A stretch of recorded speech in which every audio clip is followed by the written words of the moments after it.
কি সুন্দর বাড়িটা গো। আয় আয় চল বাবু সোনা।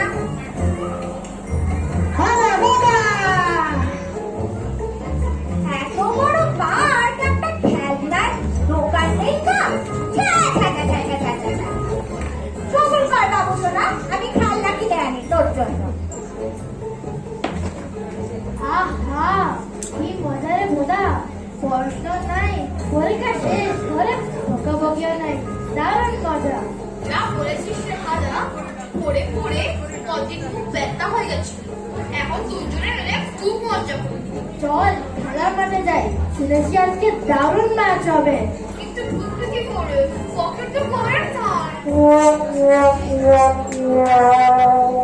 আরে আমরা টুক করে পেছনের পাশের চোখে সুরট করে খেলার মাঠে ঢুকে পড়বো।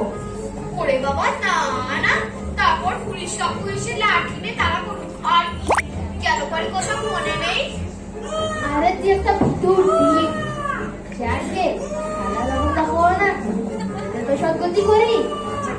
উফ, এই বাচ্চাটা কি চিৎকার করছে, তাকে ঝালা পালা করে দিচ্ছে।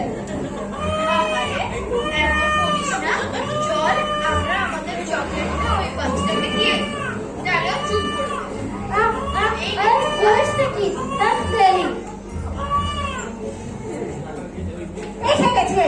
এসে গেছি। এই দেখ বাবু সোনা খেলনা। দেখো দেখো দেখো দেখো দেখো দেখি মুখটা কি কালো ভূতের মতন করেছে না? দেখো দেখো দেখো দেখ তো কোন ছোকরা দুটো বললো এই অল্পে দেখ না, মার পেছনে মার মার। বলেছে সে পাড়ার ভোদা। ভোদা দাঁড়াও, ভোদা দাঁড়াও, দাঁড়াও ভোদা। বারণটা শুনে যাস না, ঠাড়া দেখা হলে না চকলেটে দেবে, ছাতির পা রেখে। আর এ লোক তোর সঙ্গে কি করবে কেউ জানে না। ভালো চাষ তো পাড়ার ভোদা পালা। ভোদা হ্যাঁ বলুন, হ্যাঁ বলুন কাকু। আমি দেখেছি তুমি চকলেটটা বাচ্চাটাকে দিয়েছো, তাই তো? তোমার এই সহৃদয়তার পুরস্কার স্বরূপ আমি তোমার কি দেবো? বলো বলো দেখি, বলো দেখি, বলো দেখি। খেলাটাকে টিকিট দেব। কি পাবে? এই যে ফুটবল ম্যাচের টিকিট, যাও এনজয় করো। Very good, very good. চলি রে হানা, ম্যাচ ওদের শুরু হয়ে গেছে। তিরিশ মিনিট খেলার সব বিবরণ বলবো।